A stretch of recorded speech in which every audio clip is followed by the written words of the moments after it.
தளபதி விஜய் அவர்கள் சினிமாவிற்குள்ள நுழைந்த ஆரம்ப காலகட்டங்கள்ல கேப்டன் விஜயகாந்த் அவர்கள் இவருக்கு பல உதவிகளை பண்ணியிருக்காரு. இது பல பேருக்குமே தெரிந்த விஷயம்தான். கேப்டனுடைய மறைவுக்கு பின்னர் தளபதி விஜய் அவர்கள் சற்று சோகமாகவுமே காணப்பட்டார். அவருடைய மறைவிற்கு முதல் ஆளாக வந்து மாலை அணிவித்து அவருக்கு மரியாதையுமே செலுத்தினார். மேலும் பாத்தீங்கன்னா கேப்டனுடைய சமாதிக்கு தளபதி விஜய் அவர்கள் அடிக்கடி நள்ளிரவுல வந்து செல்வது வழக்கமாக வச்சிருக்காரு.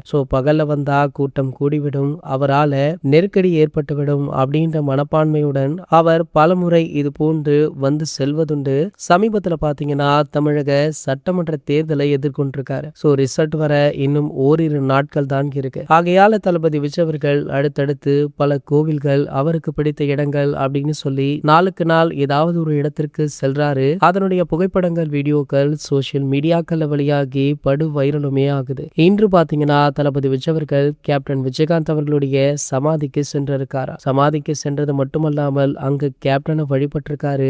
கண்டிப்பாக தமிழக வெற்றி கழகம் இந்த ஆண்டு வெற்றி பெறும் அப்படின்ற நம்பிக்கை ரசிகர்கள் மத்தியிலும் பொதுமக்கள் மத்தியிலுமே இருந்துட்டு இருக்கு. என்னதான் தேமுதிகவுல பிரேமலதா விஜயகாந்த் அவர்கள் இணைந்தாலுமே கேப்டன் அவர்களுக்கு மரியாதை செலுத்துவதை தளபதி விஜய் அவர்கள் ஒரு நாளுமே ஒத்தி வச்சது கிடையாது. இது போன்ற செய்திகளை பத்தி நீங்க உடனே தெரிஞ்சுக்க நம்மளுடைய சேனலை மறக்காம சப்ஸ்கிரைப் பண்ணிக்கோங்க.